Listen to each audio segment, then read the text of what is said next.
आपका स्वागत है हमारे डेली करंट अफेयर्स की सीरीज में। आज है 17 अप्रैल। आप सभी को रामनवमी की ढेरों शुभकामनाएं। ये है आज की एक मनमोहक तस्वीर। राम काजू किन्हे बिनु मोहि कहाँ विश्राम। इस ब्यूटीफुल लाइन के साथ स्टार्ट करते हैं हम आज का इम्पॉर्टेंट सेशन। तो चलिए स्टार्ट करते हैं सेशन। पहला क्वेश्चन है हमारे सेशन का, with whom has Bharat Electronics Limited signed a memorandum for cooperation in research and technology in the areas of semiconductors, quantum technologies, and drones?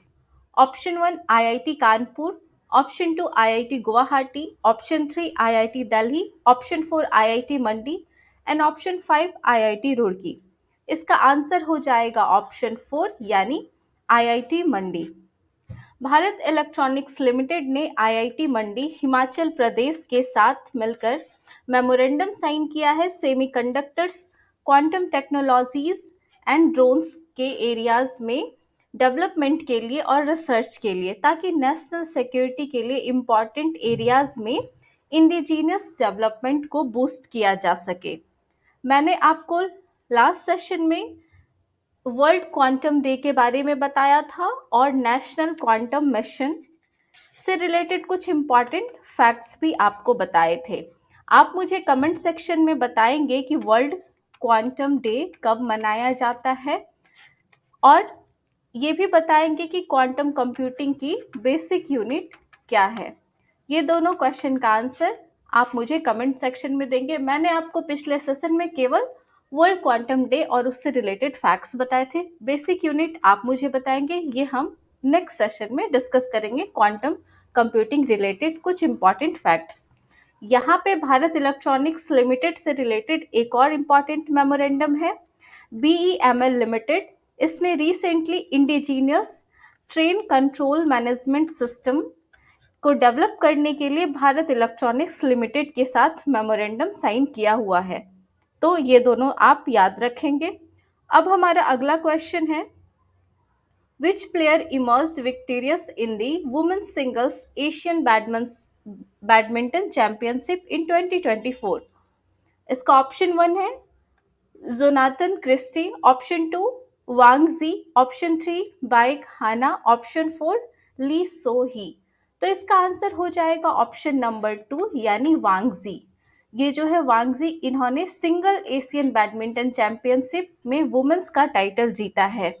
यह जो आपका 41st बैडमिंटन एशियन चैंपियनशिप है, यह निंगबो China में organised हुआ था। इस चैंपियनशिप के और भी विनर्स के नाम हम देख लेते हैं। इसमें फीमेल का आपने देखा, फीमेल सिंगल्स का जो टाइटल किन्होंने जीता है, तो वांग जी ने जीता है। ये हो गई फीमेल सिंगल्स टाइटल।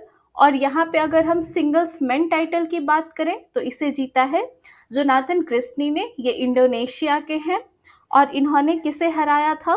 तो इन्होंने चाइना के ली जी फेंग को हराया था सिंगल्स मेंस टाइटल के लिए। डबल्स मेन टाइटल की बात करें तो वो है लियांग वी किंग एंड वांग चांग, ये दोनों चाइना के हैं। डबल्स वुमेन टाइटल्स की बात करें तो ये साउथ कोरिया की प्लेयर्स ने जीता है, बाइक हाना एंड ली सोही, इन दोनों ने डबल्स वुमेन्स टाइटल जीता है बैडमिंटन एशिया चैंपियनशिप में। और मिक्स्ड डबल टाइटल्स की बात करें तो वो जीता है चाइना के फेंग यानजे एंड हुआंग डोंगपिंग में। तो ये चीज़ों को आप थोड़ा सा याद रखेंगे। सिंगल्स टाइटल और सिंगल्स मेन और सिंगल्स फीमेल ज़्यादा इंपॉर्टेंट हो जाता है, आप इन्हें याद रखेंगे। अब हमारा नेक्स्ट क्वेश्चन है, who has been nominated recently for the Renowned Zondex Grinder Global Health Award? Option 1 Dr. Soumya Kumar, Dr. Somesh Kumar, Option 2 Dr. Gagandeep Kang, and Option 3 Professor Gurdeep, and Option 4 Ramesh Patel. इसका answer हो जाएगा option number 2 यानी doctor Gagandeep Kang. Doctor Gagandeep Kang ये जो है Bill Melinda and Gates foundation की global health leader है अभी, और वो फर्स्ट इंडियन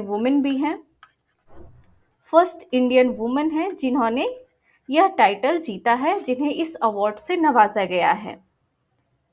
तो ये नाम एक इम्पॉर्टेंट हो जाता है। नेक्स्ट क्वेश्चन है हमारा, World Hemophilia Day is observed by which organization? Option 1, World Health Organization. Option 2, World Federation of Hemophilia.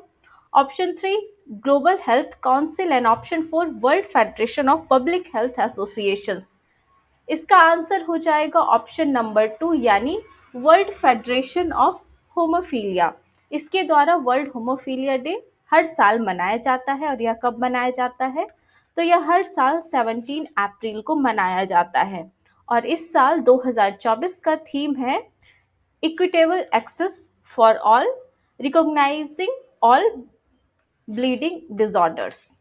तो ये इस साल का थीम है। अब यहाँ पे हम थोड़ा सा जानते हैं हीमोफीलिया क्या है। तो हीमोफीलिया जो है एक जेनेटिक डिसऑर्डर है, एक जेनेटिक डिजीज है। इसमें इस डिजीज के द्वारा जो ह्यूमन होते हैं उनकी ब्लड क्लॉटिंग एबिलिटी जो है वह इफेक्ट हो जाती है, जिससे उन्हें इंटरनल ब्लीडिंग्स और भी बाकी इश्यूज का सामना करना पड़ता है।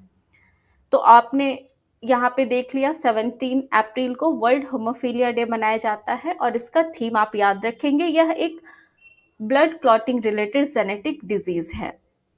अगला क्वेश्चन है हमारा, who was recently appointed by the US India Strategic and Partnership Forum as the head of the US India Tax Forum?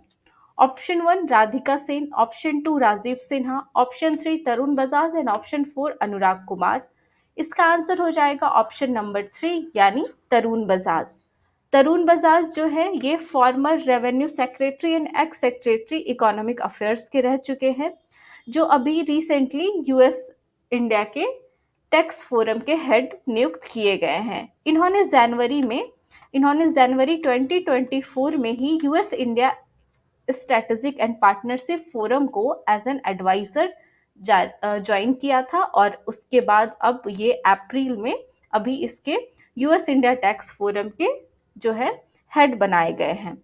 आपका अगर हम यहाँ पे बात करें यूएस इंडिया टैक्स फोरम की, तो इसके बारे में थोड़ा सा हम जान लेते हैं। यह कब इस्टेब्लिश हुआ था? तो यह 25 फरवरी 2020 को ये लॉन्च किया गया था, ताकि जो भी इसके मेंबर कंपनीज हैं वो ग्लोबल वर्ल्ड में एक साथ वर्क करने के लिए उन्हें एक बेटर बिजनेस इन्वायरमेंट प्रोवाइड किया जा सके। इसके लिए यूएस इंडिया टैक्स फोरम बनाया गया था। रिसेंटली इस टैक्स फोरम में लगभग 350 मेंबर्स कंपनीज हैं रिसेंटली।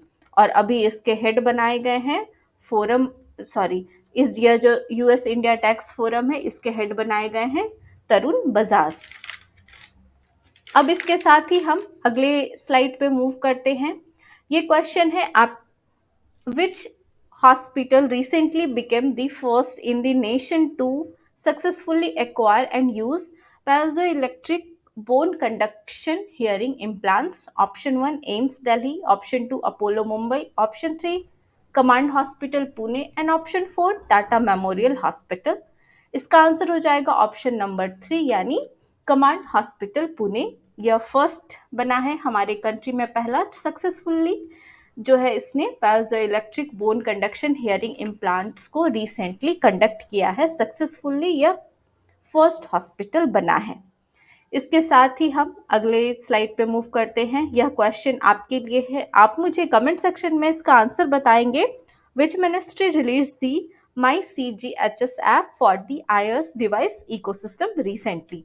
मैंने इसके बारे में आपको पिछले प्रीवियस सेशंस में मैंने आपसे इस क्वेश्चन को ऑलरेडी डिस्कस किया हुआ है, इसलिए इसका आंसर आप मुझे कमेंट सेक्शन में बताएंगे। इस क्वेश्चन के साथ हम आज का सेशन यहाँ पे एंड करते हैं। आपसे मिलेंगे अगले सेशन में कुछ इंपॉर्टेंट टॉपिक्स के साथ। तब तक पढ़ते रहिए और मुस्कुराते रहिए, और जो भी फीडबैक एंड क्वेश्चंस के आंसर आपको देने हैं आप कमेंट सेक्शन में ज़रूर देंगे। मिलते हैं अगले सेशन में। धन्यवाद।